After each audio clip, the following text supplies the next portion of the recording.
दोस्तों, स्वागत है आपका आपके अपने YouTube चैनल पर। जैसा कि आप सभी जानते हैं, हमने पिछले वीडियो में वैदिक संस्कृति और हड़प्पा सभ्यता से संबंधित MCQ सॉल्व कर लिए थे। आज इस वीडियो में हम महाजनपद काल और धार्मिक सुधार आंदोलन से रिलेटेड MCQ सॉल्व करेंगे। ठीक है, तो स्टार्ट करते हैं। महाजनपद काल कब से कब तक था? 600 ईसा पूर्व से 325 ईसा पूर्व तक। ठीक है, पहला क्वेश्चन सूची मिलाना है। गांधार की राजधानी क्या थी, आपको ये बताना है। तो देखिए, जो गांधार है उसकी राजधानी थी तक्षशिला। ठीक है, क्या थी? तक्षशिला। 4 सूरसेन की राजधानी मथुरा और वत्स कौशाम्बी कौशल श्रावस्ती। 4 1 2 3 ऑप्शन ए सही है इसका आंसर। ठीक है, नेक्स्ट, हर्यक वंश के किस शासक को कुणिक कहा जाता है? तो हर्यक वंश के किस शासक को कुणिक कहा जाता है, ये बताना है। अजातशत्रु को कुणिक कहा जाता है। किसे? अजातशत्रु को। और वहीं बिंबिसार को श्रेणिक कहा जाता है। क्या कहा जाता है? श्रेणिक। ये भी याद रखिएगा। नेक्स्ट, किस शासक ने गंगा सोन नदी के संगम पर पाटलिपुत्र नगर की स्थापना की थी? तो वो की थी उदयन ने। किसने? उदयन ने। ठीक है, नेक्स्ट, शिशुनाग वंश का वह कौन सा शासक था जिसके समय वैशाली में द्वितीय बौद्ध संगति का आयोजन हुआ था? उसे काकवर्ण के नाम से भी जाना जाता है। तो ऐसा कौन सा शासक था जिसके समय द्वितीय बौद्ध संगति का आयोजन हुआ था? तो वो था कालाशोक। ठीक है, कौन? कालाशोक। और पहली बौद्ध संगति का आयोजन अजातशत्रु के समय हुआ था। 323 ईसा पूर्व में सिकंदर महान की मृत्यु कहाँ हुई थी? तो बेबीलोन में। कहाँ? बेबीलोन में। सिकंदर महान एवं पुरु की सेनाओं में निम्नलिखित में से किस नदी के आमने सामने तटों पर पड़ाव डाला हुआ था? तो ये था झेलम नदी के तट पर। इसे हाइडेस्पस का युद्ध भी कहते हैं। ठीक है, किस प्रकार का मृद भांड भारत में द्वितीय नगरीकरण या शहरीकरण में प्रारंभिक प्रतीक माना गया? तो वो थे आपके देखिए, उत्तरी काले पॉलिशकृत बर्तन। ठीक है, और दूसरा मृद भांड सभी जानते, उत्तर वैदिक काल में प्रारंभ हुए थे। नेक्स्ट, पाली ग्रंथों में गांव के मुखिया को क्या कहा गया है? तो पाली ग्रंथों में गांव के मुखिया को भोजक या ग्राम भोजक कहा गया है। नेक्स्ट, उज्जैन का प्राचीन नाम क्या था? उज्जैन का प्राचीन नाम अवंतिका था। क्या था? अवंतिका था। ठीक है, और वही कान्य कुंज जो नाम है वो कन्नौज का प्राचीन नाम है। ठीक है, उज्जैन का प्राचीन नाम अवंतिका। नंद वंश का संस्थापक कौन था? नंद वंश का संस्थापक महापद्म नंद था। ग्रीक यूनानी लेखकों द्वारा किसे अग्रमीज या जैंड्रिमिस कहा गया है? अग्रमीज या जैंड्रिमिस कहा गया है? तो ये कहा गया है घनानंद को। किसको? घनानंद को अग्रमीज या जैंड्रिमिस कहा गया है। नेक्स्ट, प्राचीन भारत में पहला विदेशी आक्रमण किनके द्वारा किया गया था? प्राचीन भारत में पहला विदेशी आक्रमण ईरानियों द्वारा किया गया था। किसके द्वारा? ईरानियों द्वारा। प्राचीन भारत में दूसरा विदेशी आक्रमण व पहला यूरोपीय आक्रमण किसके द्वारा हुआ था? पहला यूरोपीय आक्रमण यूनानियों द्वारा हुआ था। ठीक है, नेक्स्ट क्वेश्चन, ईरान के हकमनी वंश के किस शासक ने भारतीय भूभाग को जीतने के बाद उसे फारस साम्राज्य का 20वां प्रांत बनाया था? ये बताना है। तो ईरान का ऐसा कौन सा शासक था? तो वो था डेरियस या तार्यबाहु प्रथम। हाइडेस्पस या वितस्ता झेलम का प्राचीन नाम है। का युद्ध 326 BC ईसा पूर्व किनके मध्य हुआ था? तो सिकंदर और पोरस के मध्य हुआ था। सिकंदर ने भारत पर कब आक्रमण किया? सिकंदर ने भारत पर 326 ईसा पूर्व में आक्रमण किया था। सिकंदर की मृत्यु कब हुई थी? तो 323 ईसा पूर्व में। आक्रमण किया 326 ईसा पूर्व में। सूची मिलाना है। देखिए, बिंबिसार किस वंश का शासक है? तो हर्यक वंश का। कालाशोक शिशुनाग वंश का। ठीक है, फिर आपका महापद्म नंद वंश का। और बिंदुसार मौर्य वंश का। तो 1 2 4 3। ठीक है, 1 2 4 3 ऑप्शन देख लेते हैं हम। Option B. ठीक है, नेक्स्ट क्वेश्चन, सूची फिर से मिलाना है। तो देखिए पटना, मगध की आपको बताना है कहाँ पर है, आधुनिक क्षेत्र कौन सा है। तो मगध आधुनिक क्षेत्र है पटना व गया जिले में। वत्स इलाहाबाद, कौशल अवध, अवंती मालवा। ठीक है, तो यही सही है। तो 1 2 3 4। मगध की प्रथम राजधानी कौन सी थी? मगध की प्रथम राजधानी थी ग्रीव्रज। कौन सी? ग्रीव्रज या राजगृह। फिर उसके बाद पाटलिपुत्र बनती है। ठीक है, उदयन के द्वारा पहली ग्रीव्रज या राजगृह। किस शासक के द्वारा सर्वप्रथम पाटलिपुत्र का राजधानी के रूप में चयन किया गया? तो यह उदयन के द्वारा किया गया था। किसके द्वारा? उदयन के द्वारा। 16 महाजनपद की सूची कहाँ उपलब्ध है? तो अंगुत्तर निकाय में और एक भगवती सूत्र में। अंगुत्तर निकाय और भगवती सूत्र। यहाँ पे भगवती सूत्र दिया नहीं हुआ तो हम कौन सा ऑप्शन लगाएंगे? अंगुत्तर निकाय। निम्नलिखित में से मगध का कौन सा राज्य सिकंदर महान का समकालीन था? तो सिकंदर के महान के समकालीन था घनानंद। कौन? घनानंद। प्रथम मगध साम्राज्य का उत्कर्ष किस सदी में हुआ था? तो ये हुआ था 6ठी सदी ईसा पूर्व में। सिकंदर की भारत में सफलता निम्न कारण से थी। तो पहला ये कि जब भारत में कोई केंद्रीय सत्ता नहीं थी। ठीक है, उसकी सेना श्रेष्ठ प्रकार की थी, ये भी सही है। उसे देशद्रोही भारतीय शासकों का सहयोग मिला, ये भी सही है। वह एक अच्छा प्रशासक था, ये भी सही है। ठीक है, तो सारे ही ऑप्शन सही है। नेक्स्ट, सूची मिलाना है। प्रदोत कहाँ? चंड प्रबोध वो कहाँ का था? अवंती का। उदयन कहाँ का शासक था? तो देखिए जो उदयन था वो आपके वत्स का था। ठीक है, प्रसेनजित कौशल का था 4 और अजातशत्रु मगध का था। तो आपका होगा 3 2 4 1। 3 2 4 1 ऑप्शन सी। ठीक है, ऑप्शन सी क्या है आपका सही आंसर है। और जो उदयन है, उदयन ने ना चंद्र प्रबोध की पुत्री वासदत्ता से विवाह किया था। वासदत्ता से। और उदयन और वासदत्ता पर भाष द्वारा स्वप्न वासदत्ता नामक पुस्तक की रचना की गई है। ठीक है, नेक्स्ट, अभिलेखीय साक्ष्य से प्रकट होता है कि नंद राज्य के आदेश से एक नहर खोदी गई थी। ठीक है, तो किस साक्ष्य से यह मतलब किस अभिलेख साक्ष्य से ये प्रकट होता है? आपको ये बताना है कि एक नहर खोदी गई थी। कहाँ खोदी गई थी? तो वो खोदी गई थी कलिंग में। ठीक है, कलिंग में। नेक्स्ट क्वेश्चन, पहला ईरानी शासक जिसने भारत के कुछ भाग को अपने अधीन किया था, ऐसा कौन सा शासक था? तो वो था सी डेरियस। मगध राज्य अजातशत्रु का सदैव किस गणराज्य के साथ युद्ध रहा है? तो इसका सदैव वज्जी संघ वैशाली के साथ युद्ध रहा है।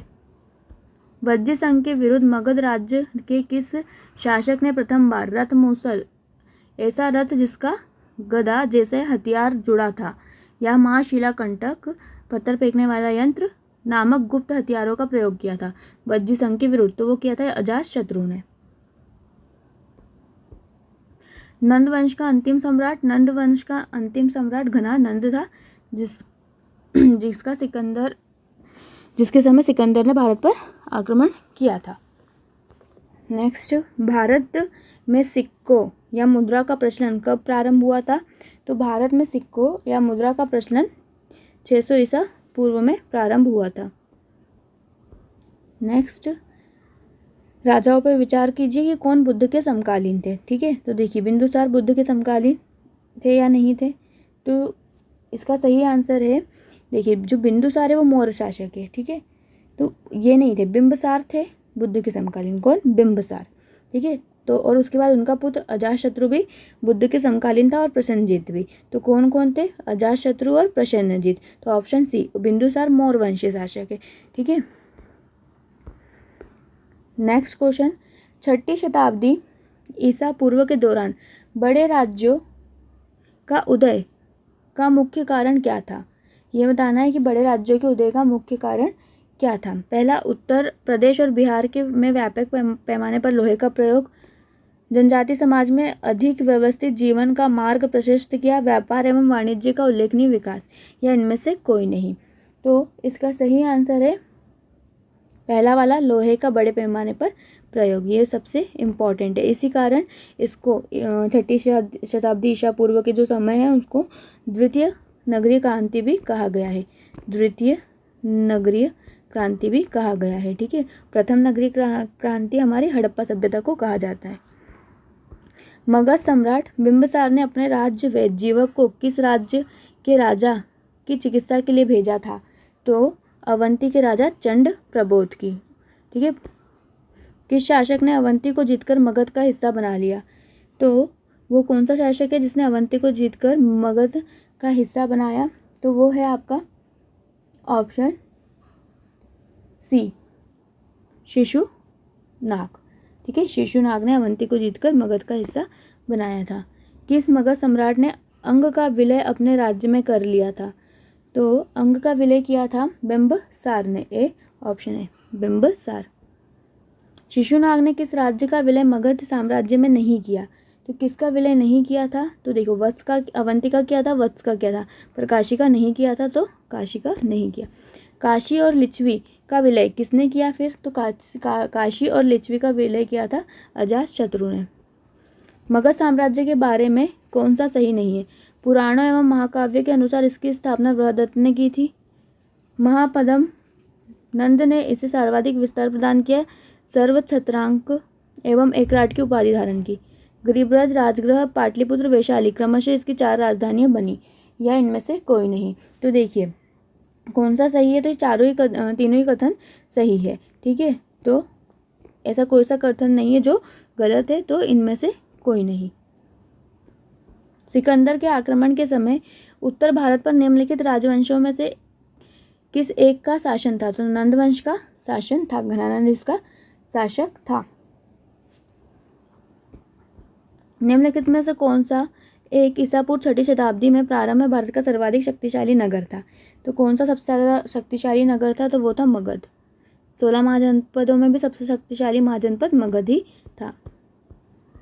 निम्नलिखित में से कौन भारत पर ईरानी आक्रमण के प्रभाव के रूप में माना जाता है? देखिए, खरोष्ठी लिपि का प्रचार, ठीक है, अभिलेख उत्कीर्ण करने की कला का प्रचार, ठीक है, ईरानी की छत्र प्रणाली, घंटा आकार के गुंबज की कला का प्रचार, स्त्री अंगरक्षकों की नियुक्ति। तो इसमें से सही है हमारा 1 2 3 4 5, मतलब सारे ही कथन सही है।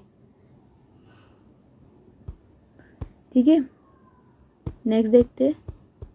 निम्न में से कौन सा सिकंदर के आक्रमण का प्रभाव नहीं था? तो पहला ऑप्शन है इस आक्रमण ने भारत यूनान के बीच प्रत्यक्ष संपर्क स्थापित कर दिया। आक्रमण ने पश्चिमोत्तर भारत में यूनानियों की स्थापना का मार्ग प्रशस्त किया। सिकंदर ने अनेक उपनिवेशों की स्थापना के लिए उत्तरदायी था। उसने भारत को यूनान की रियासत बनाया। तो इसमें से यही गलत है, यही प्रभाव नहीं है कि भारत यूनान की रियासत नहीं बना था। नेक्स्ट, निम्नलिखित में से किस राज्य में गणतंत्रात्मक शासन व्यवस्था नहीं थी? तो देखिए, कपिलवस्तु के शाक्य, वैशाली के लिच्छवी, कुशिनारा के मल्ल, तो इन तीनों में थी पर मगध में नहीं थी। निम्नलिखित में से किस सेनिया में क्या होता है? नियमित स्थायी सेना रखने वाला सेनिया कहा जाता है। ठीक है, श्रेणिया या श्रेणिया कहा जाता है, तो मैंने अभी बताया था बिंबिसार को। अभी श्रेणी भी बोलते हैं कोई कहीं और श्रेणिया भी बोलते हैं। ठीक है, निम्नलिखित में से किसे उग्रसेन यानी भयानक सेना का स्वामी कहा गया है? तो उग्रसेन कहा गया है महापद्म नंद को। किसे? महापद्म नंद को। डेरियस प्रथम 1516 बीसी में सिंधु के तटवर्ती भूभाग को जीतकर उसे ईरान का 20वां प्रांत बनाया था। इससे उसे कितना राजस्व मिलता था? तो 360 टैलेंट। कितना? 360 टैलेंट। निम्नलिखित में से सिकंदर के साथ आने वाला इतिहासकार नहीं था, तो कौन सा नहीं था? तो देखिए, हेरोडोटस सिकंदर के साथ नहीं आया था। बाकी निरियाकस, एरिस्टोबुलस और एनसीक्रिटस यह सिकंदर के साथ आए थे। और जो निरियाकस था वो सिकंदर की नौसेना का प्रमुख था। महाजनपद काल में श्रेणियों के संचालक को क्या कहा जाता था? तो श्रेणी के संचालक को श्रेष्ठिन कहा जाता था। श्रेष्ठिन। गृहपति का अर्थ क्या होता है? गृहपति का अर्थ क्या होता है? तो धनी किसान, धनी किसान को गृहपति कहा जाता था। नेक्स्ट, अष्टकुलक। अष्टकुलक आपको जोड़ी मिलानी है। तो देखिए, अष्टकुलक मतलब परामर्शदायी संस्था, ठीक है। महामात्र, महामात्र उच्च कोटि का अधिकारी, महामात्र। बलि साधक, किसानों से कर वसूलने वाला अधिकारी। शौलिक, शुल्काध्यक्ष, शिल्पियों व व्यापारियों से शुल्क या चुंगी वसूलने वाला अधिकारी। 3 और 4 ऑप्शन है सही है। मगध की किस प्रारंभिक शासक ने राज्यारोहण के लिए अपने पिता की हत्या की और इसी कारणवश वह अपने पुत्र द्वारा मारा गया? तो वो था उदयन। मतलब किसने की? देखिए, पुत्र द्वारा मारा गया तो उदयन ने मारा था अजातशत्रु को, अजातशत्रु ने मारा था अपने पिता बिंबिसार को, ठीक है। तो कौन है वो? अजातशत्रु, ठीक है। यहाँ पर ये देखिएगा ध्यान से, अजातशत्रु। अजातशत्रु ने अपने पिता की हत्या करी थी, इसी कारण वो अपने पुत्र द्वारा मारा गया। विश्व का पहला गणतंत्र वैशाली में किसके द्वारा स्थापित किया गया था? तो लिच्छवियों के द्वारा। किसके द्वारा? लिच्छवियों के द्वारा। सूची मिलानी है नेक्स्ट क्वेश्चन में। कुरु, कुरु की राजधानी क्या थी? तो कुरु की राजधानी थी इंद्रप्रस्थ। पांचाल, पांचाल की राजधानी तो अहिछत्र। कौशल, कौशल की राजधानी साकेत। वत्स की कौशाम्बी, वत्स की कौशाम्बी, ठीक है। तो हो गया 4, 3, 1, 2 ऑप्शन बी, ठीक है। नेक्स्ट देखते हैं, निम्न में से कौन एक बौद्ध ग्रंथ 16 महाजनपद का उल्लेख करता है? तो अभी हमने देखा था अंगुत्तर निकाय। कौन सा निकाय? अंगुत्तर निकाय। साथ ही जैन धर्म का एक भगवती सूत्र में भी 16 महाजनपद का उल्लेख मिलता है। निम्न में से कौन एक मगध साम्राज्य की राजधानी नहीं था?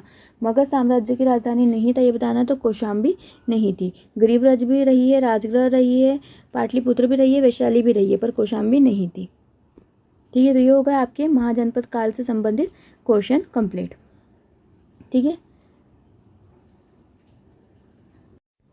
चलिए, धार्मिक सुधार आंदोलन। धार्मिक सुधार आंदोलन से संबंधित जो क्वेश्चंस है वो हम नेक्स्ट वीडियो में कवर करेंगे, क्योंकि इससे हमारा वीडियो ज़्यादा लंबा हो जाएगा, ठीक है। तो ये सारे क्वेश्चन हम नेक्स्ट वीडियो में करेंगे, ठीक है।